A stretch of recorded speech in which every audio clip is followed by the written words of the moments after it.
Limiting global warming to 1.5 degrees by the middle of the century is less likely than ever, but it is possible. DNV's pathway to net zero sets out a technically and politically feasible roadmap to achieving net zero emissions by 2050. Its implementation is hugely challenging, but as world leaders head to Dubai for COP28, the pathway shows how a 1.5-degree future is attainable.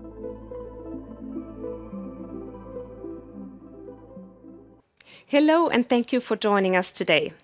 World leaders are gathering in Dubai for COP28 at the end of this month. Is it too late to limit global warming to 1.5 degrees? And what is the most feasible way to do so? We have dedicated the next half hour to the launch of the latest edition of DNV's Pathway to Net Zero Emissions report and to reflections of what's needed at COP28. Last month, we launched DNV's Energy Transition Outlook. It's our forecast to 2050 and concludes that while the energy transition will be fast, it will not be fast enough, and we're not at all on track to achieve net zero emissions by 2050. Today, we're presenting to you our roadmap to achieve net zero. It is plausible, if incredibly challenging, blueprint for limiting global warming to 1.5 degrees by 2050. On a practical note, we've got several thousands of you joining us today on the live stream. And for those of you watching us on LinkedIn, you can post your questions and our experts will respond to your question during and after the session in the live chat. And now, to start with, I would like to give the floor to DNV's Group President and CEO, Remi Eriksson. Thank you, Ulrike. By now, many of you may have downloaded DNV's 2023 Energy Transition Outlook, launched last month. The Outlook details our most likely forecast of our energy future through to 2050. One that we estimate will lead to global warming of 2.2 degrees Celsius by the end of the century. Today, we are launching our backcast, a carefully constructed pathway to net zero emissions. Science tells us that net zero emissions by 2050 is the target humanity must hit to have a chance of securing a 1.5-degree future. Our report details how the world can get to that target. It is a target that is becoming tougher and tougher to reach. This year, we'll see record energy-related emissions, and emissions will climb even higher before peaking next year.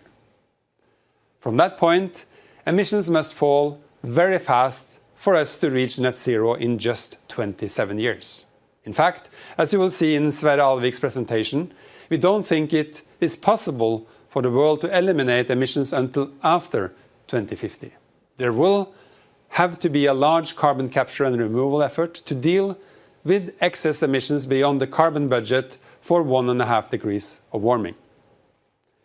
Net zero pathways are often criticized for being burn now, pay later scenarios. In other words, they can be used to justify the continued high use of fossil fuels. DNV's pathway to net zero is not that kind of blueprint.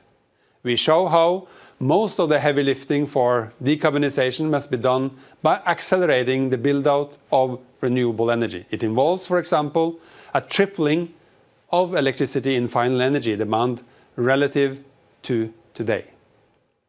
And that electricity must be green. Coal exits the power system altogether. Oil and gas use declines by about 2/3 each. That still leaves some emitting sources in the energy mix, which is why technologies like CCS and direct air capture have to expand considerably in the 2040s. In our report, we state that our net zero pathway is feasible. By that we mean it can be achieved with the technology that already exists. Also, we show how high-income regions must move faster and reach net zero before 2050. That will pave the way for middle and low-income regions to follow, accepting that some countries are simply not capable of achieving net zero emissions by mid-century. Will all of this end up costing a huge amount? The answer is no, not in the longer term. Our net zero pathway calls for just 5% more expenditure on energy production and transmission relative to our most likely forecast for the energy transition described in our ETO report. Even better, we show how a net zero energy system is highly efficient and has operating costs way below those of our present worldwide energy system. With that in mind, we must ask ourselves, can the world afford not to invest in a net zero energy system, considering the huge cost of climate change? That will be the central question at COP28 in Dubai this month. I hope that you find our report as a useful guide to some of the important discussions that you are having and decisions you have to make.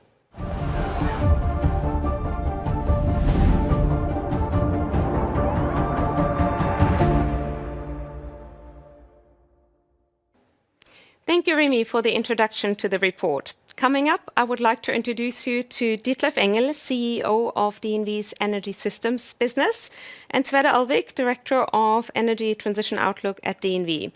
I'm looking forward to discussing with you both the priorities and tasks awaiting for world leaders at COP28 in Dubai. But first, Sverre will take you deeper into the findings of the report and what it actually takes to reach net zero. Sverre, please. Thank you, Ulrike. In the main ETO, DNV looked at the most likely development on the political, economical, and technological side, and we called it a forecast. In the pathway to net zero, we call it a backcast. We start with the 1.5 degree we want to achieve, and then we put into our models and what does it then take in the different sectors, in the different countries, in order to reach these 1.5 degrees, and what limits does that put onto the developments. When we say 1.5 degree, it's actually a little cheating.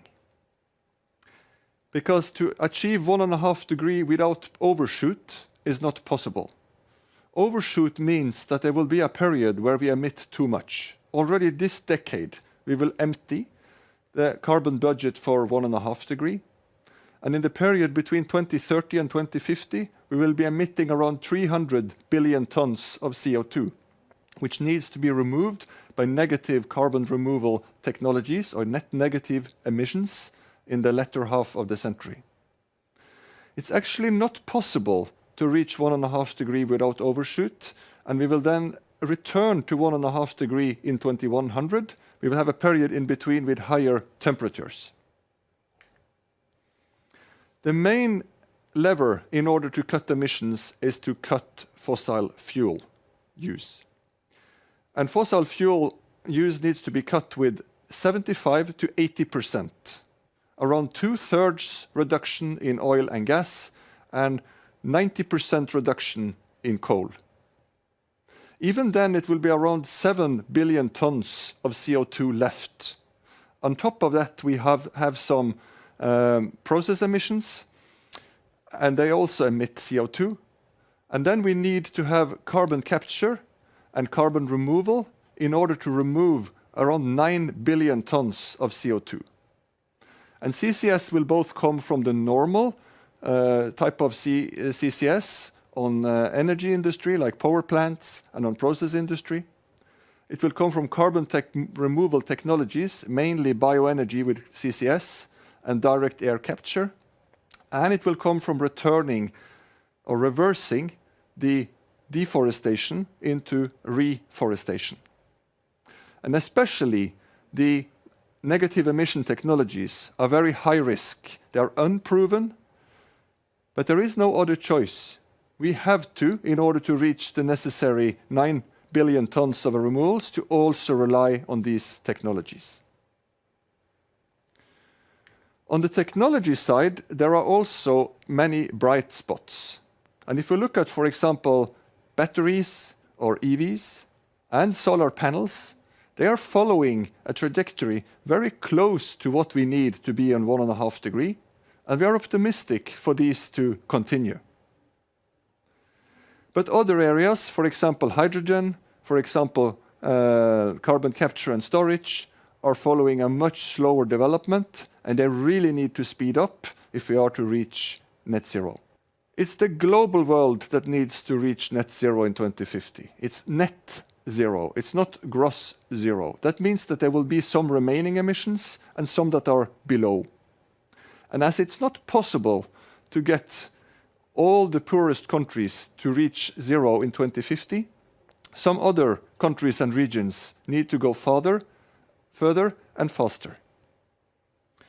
And then we especially look at the high-income regions like North America, Europe, OECD, but also China needs to reach zero before 2050.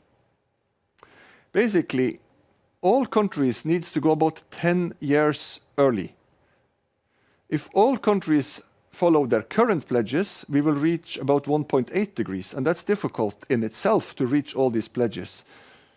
But then, if we are to go to 1.5 degrees, all countries need to go 10 years or 5 to 10 years early. Also, the sectors are moving at very different pace. And most notably, this is maybe for the power sector, which is the biggest emitter of CO2 today, and a lot of coal and gas plants. We need to remove these emissions, both with eliminating these plants or retiring them, and by mandating carbon capture and storage on them. And then with addition of bioenergy with CCS, we could move this in 20 years from about 14 gigatons of emissions down to around zero in 2043, and net negative emissions thereafter. Other technologies are moving a little slower. Looking at the transport sector, for example, some of these harder to abate subsectors like aviation is very hard to decarbonize, and we need to allow them more time. So both on the sector side and on the country side, it's not so that all sectors, all countries reach zero exactly in 2050, but we move them on different paces. Policy is the main lever to reach zero in 2050 and to reach 1.5 degrees. Because technology and economy can just give us this much, and policy really need to speed up. And the governments and authorities, they have a whole toolbox of policies. It's bans and mandates and incentives and taxes and subsidies and standards and a number of other areas. Not everything should be used at the same time. They have to use the whole toolbox, but adapt it to which sector and which countries we're talking about.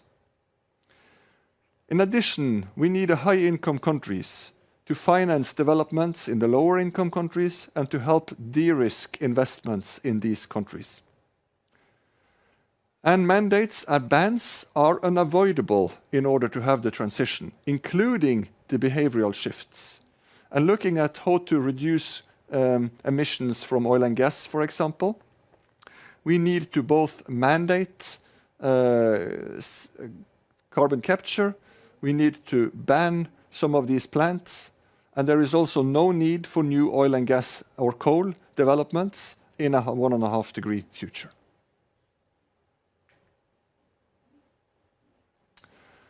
Again, if we want to compare the ETO, the most likely development, with the pathway to net zero, we can look at the shift from fossil to non-fossil energy sources. For the last few decades, we have had 80% fossil fuels and 20% renewables. This is now about to change. And we have, in a historical comparison, very fast transition going forward, with about 1% point change every year, moving from 2080 today to about 50-50 in mid-century. And this is what is likely to give us about 2.2 degrees of global warming in end of this century. But that's not enough. And we wanted to speed up this, reaching 1.5 degrees, not 2.2. And then we need to move from 2080 today to 80% non-fossil and 20% fossil fuel in mid-century. That is a change of about 2 percentage points every year, meaning twice as fast as the 1% we need to, or we most likely are at. Doesn't sound like a big difference between 2 and 1%, But if you're out running and someone asks you to run twice as fast, it's almost impossible. And at least it highlights how challenging this is. Finally, let's look at the economic side of this development. And the present investments are going to be about stable in ETO and also about stable in the 1.5-degree future. The global economy is growing, and the share of the global economy we need to use on energy is falling. But there are higher upfront investments in the pathway to net zero, with higher capex costs on renewable energy. And these investments could be challenging, and that's the area where the richer countries need to help financing these developments in the lower income countries.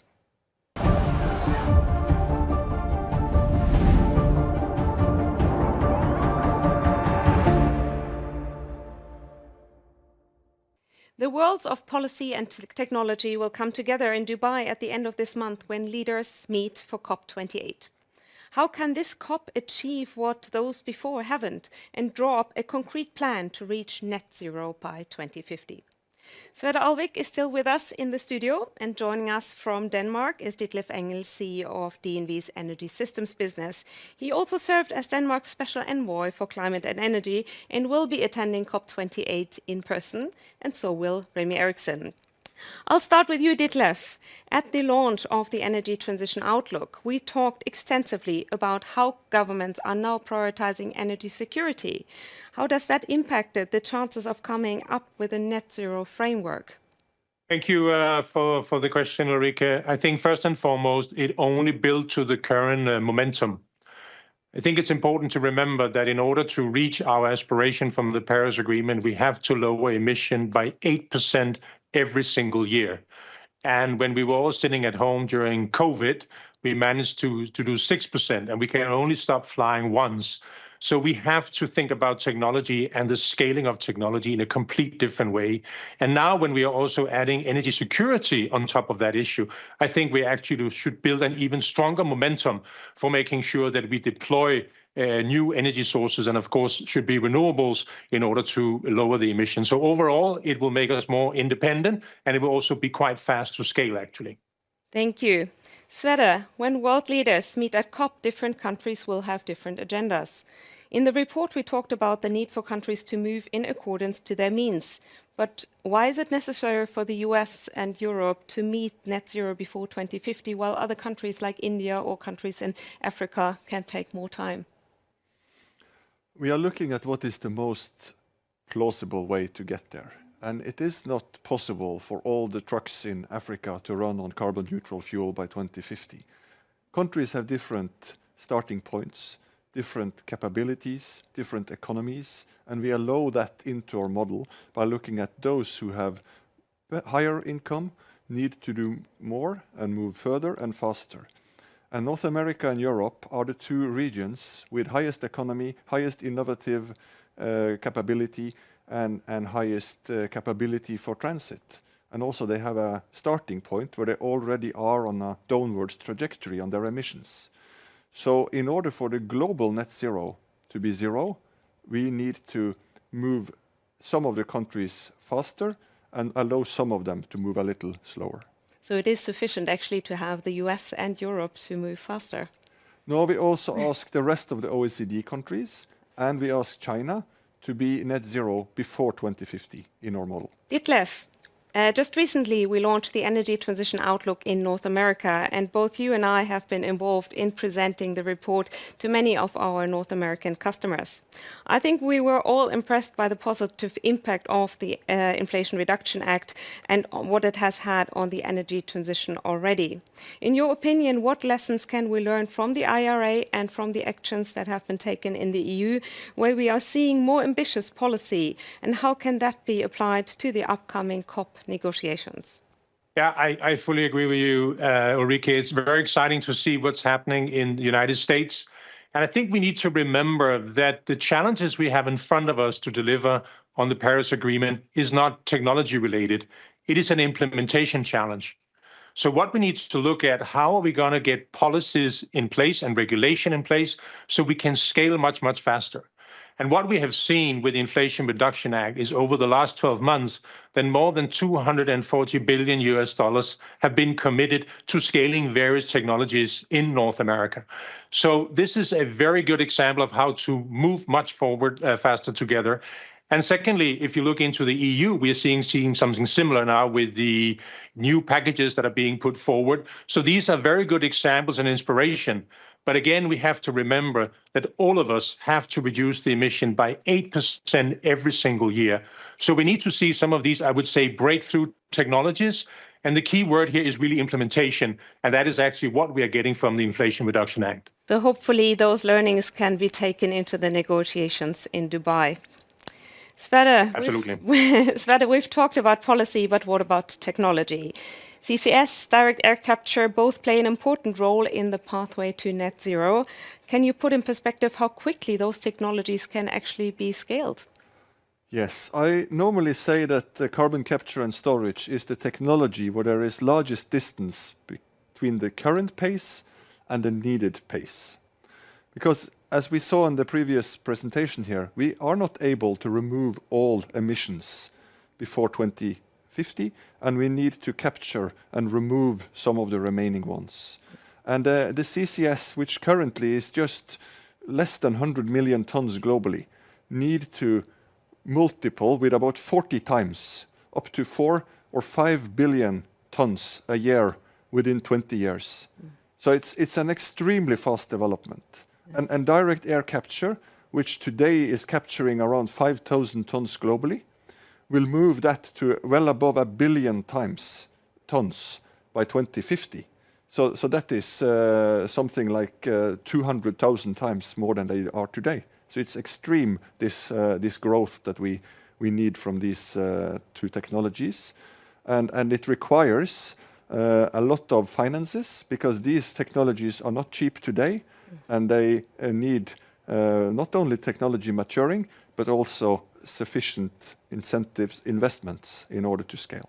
Yes, thank you. And I hear a lot of finances and a lot of long-term commitments actually in order to finance these technologies. Yes, we need to have the long-term picture in mind all the time for this 1.5 degree future. That's very important. But there's a lot of excitement around those technologies, at least. So, yeah. Yeah, we see that the IRA, for example, really pushed and are pushing some of these technologies, which is very good. Yeah. Ditlev, we've been clear there's no silver bullet to reach the net zero target, and everything needs to scale faster. You say that a lot. You speak with business leaders every day.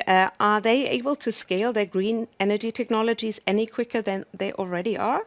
I think to answer your question, from a technology perspective, yes, they are ready to do so. What they are missing is the outlook and long-term commitment. So just as an example, we have in Europe decided that we want to have 120 gigawatt of offshore wind by 2030. We have a lot of goals which are short-term, or not, I wouldn't say short-term, but maybe medium-term and long-term. What we are really missing is clear commitment for 24, 25, 26, 27. Those commitments will give people the confidence in releasing the money. And I have to say that when you then look at the challenge we have in front of us, that also means that the scaling has to be thinked in a different way. So when we, for instance, say that we need to scale more, we also have to understand that the way we're going to execute has to be different. But that will all happen if we can see that there is a financial incentive and there is regulation security for doing so. And that is what we have to keep in mind. It's not about the technologies, it's about giving them the frame so they can scale much faster. And the appetite is definitely there. What people are missing are clear signal from governments that they can do that with confidence and fast. A couple of follow-up questions. The commitments, where do those commitments need to come from? Just thinking, like, is it, the private sector, politicians, which commitments are you talking about? And then another curiosity, the increased interest rates in the last 18 months, have they also put kind of a slower motion on investments there?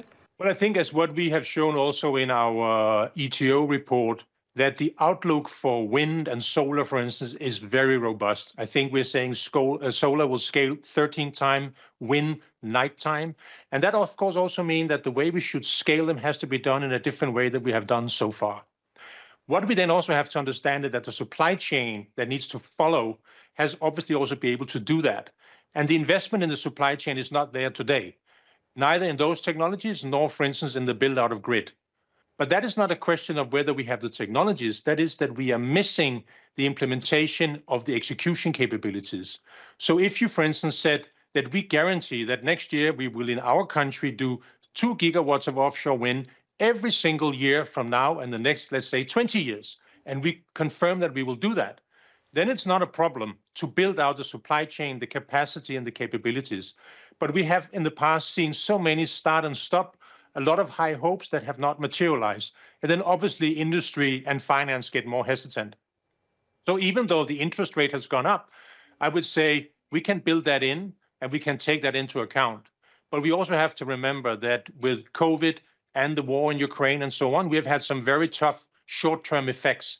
But that doesn't change the fact that when you look into the underlying capabilities of technologies and their cost development, that is still very, very positive. So my message would be today, don't look at the waves, look at the currents. And that is what we are seeing, not just in the Pathway to Net Zero report that we are launching, but definitely also in the energy transition outlook.